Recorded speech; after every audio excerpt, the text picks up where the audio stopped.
Mažakraujystė tai yra tokia kraujo liga, kuomet sumažėja kraujyje eritrocitų, raudonųjų kraujo ląstelių, dėl kurių sumažėjimo atsiranda audinių hipoksijos požymiai arba paprastai tariant atsiranda audinių tokio deguonies nepakankamumo simptomai. Tai yra labai plati ligų grupė. Mažakraujystė arba anemija dažniausiai sukelia 3 tokios, galim pavadinti, grupės. Tai viena pagrindinių tai yra geležies stokos mažakraujystė, antra grupė tai yra lėtinių ligų, tai yra žmonės, kurie turi lėtinės uždegiminės ligas, onkologinės ligas arba širdies nepakankamumą, inkstų nepakankamumą gali turėti mažakraujystė. Na ir trečia grupė tai yra įvairios kitos priežastys, tarp jų yra kaulų čiulpų sutrikimo simptomai, vitamino B12, folio rūgšties ar kitos tokios retesnės priežastys. Mažakraujystė yra labai plačiai paplitusi sveikatos problema. Pagal Pasaulio sveikatos organizacijos duomenis, tai vien geležies stokos mažakraujystė serga pasaulyje kas 3 žmogus kažkuriame savo gyvenimo etape.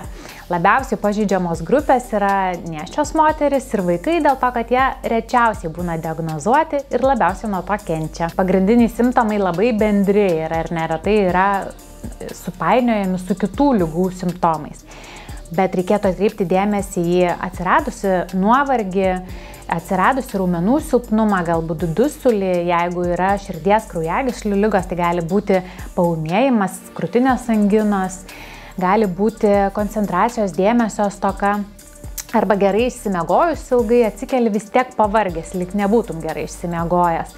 Tai jau šitie simptomai tikrai galėtų rodyti, kad yra sumažėjęs hemoglobinas arba atsiradus anemija. Dauguma atvejų mažakraujystę tikrai gali gydyti šeimos gydytojas, tačiau yra tam tikrų aplinkybių, tokių kaip neaiški mažakraujystės priežastis, arba šeimos gydytojas jau gydė ir nepavyko išgydyti, galbūt reikėtų pagilinti priežastį arba pakoreguoti gydymą.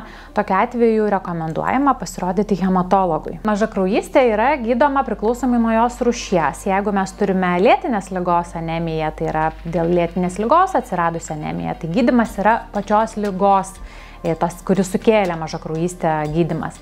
Jeigu tai yra vitamino B12 ar folio rūgšties stokos mažakraujystė, tai be abejo skiriam šiuos vitaminus.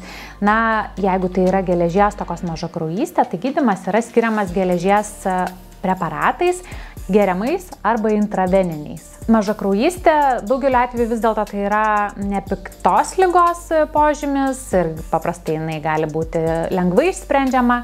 Tačiau tam tikrais atvejais, kuomet yra kaulų čiulpų ligos arba kuomet yra nediagnozuota onkologinė liga, tai gali būti būtent tos rimtesnės ligos požymis ir būtent ta liga gali pirmiausiai pasirodyti kaip mažakraujystė.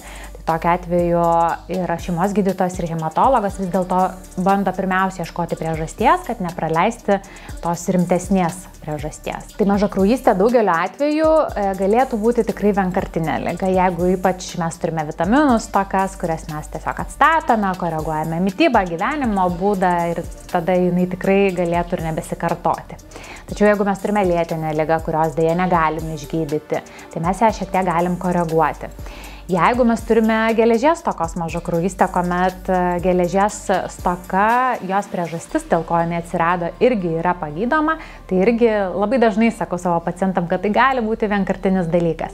Bet tam tikrais atvejais, kuomet mes negalim išspręsti priežasties, kuri sukėlė būtent tą mažakraujystę, tai tikrai ta liga kartojasi ir tada mūsų darbas ir mano ir paciento yra kuo labiau išilginti tos pasikartojimo periodus ir kad kuo rečiau jinai kartotųsi. Norint išvengti mažakraujystės, čia turbūt labiau mes kalbame apie vitaminų ar mikroelementų stokos mažakraujystę, tai rekomenduojama pilnavertė mityba.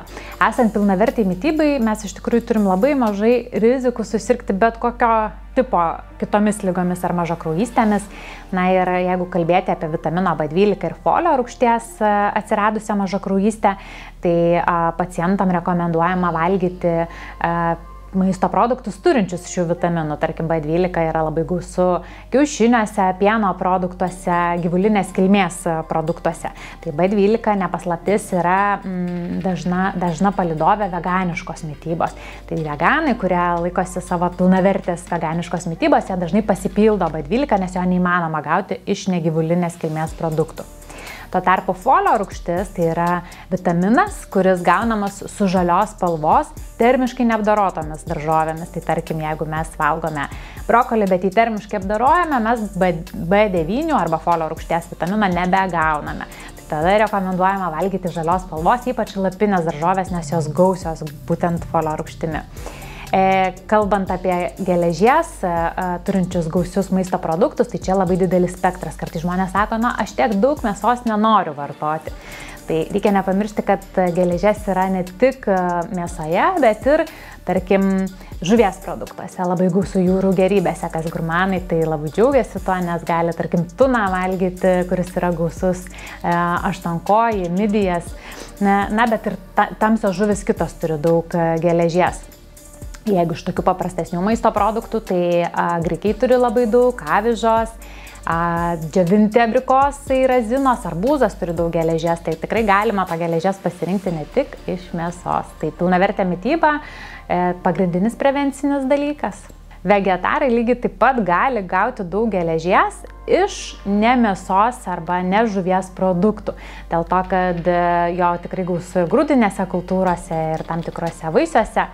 Pagrindinis skirtumas, kodėl tas mitas atsirado, todėl, kad augalinės kilmės produktai, kurios valgo vegetarai, šiek tiek sunkiau yra įsisavinami geležimi.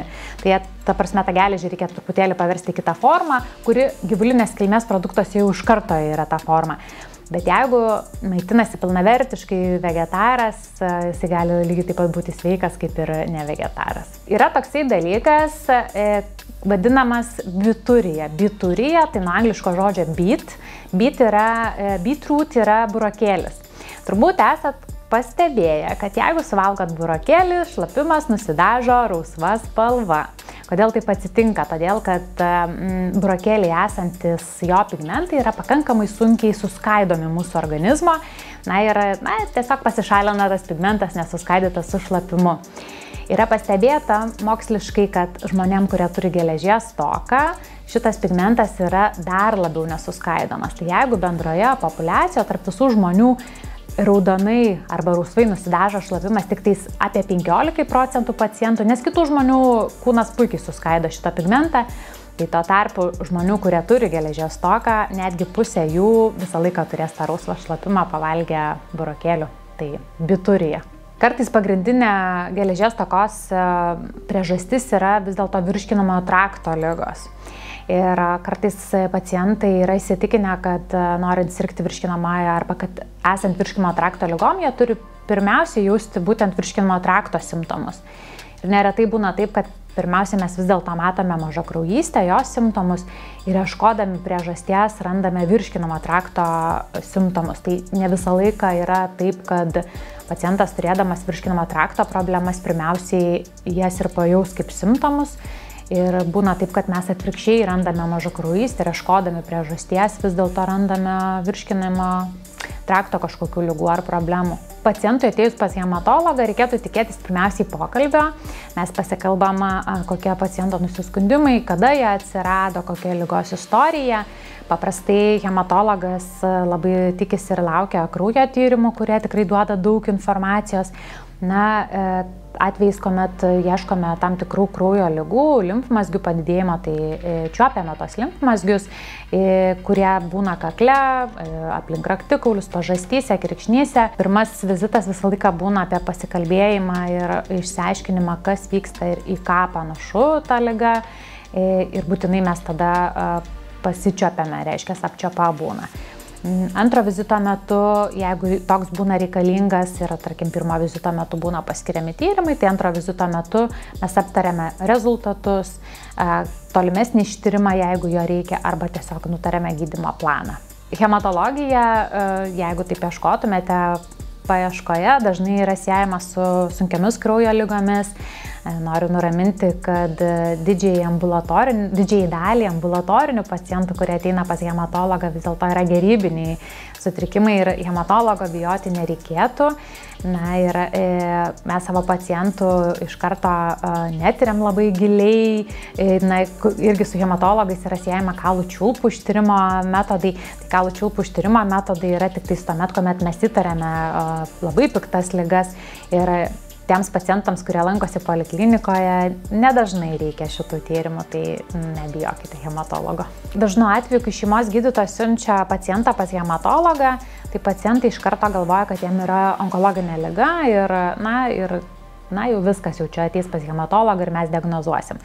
Bet noriu nuraminti, kad dažnu atveju tikrai didžiai daliai pacientų mes randame gerybinius pakitimus ar kitų ligų sąlygotus požymius.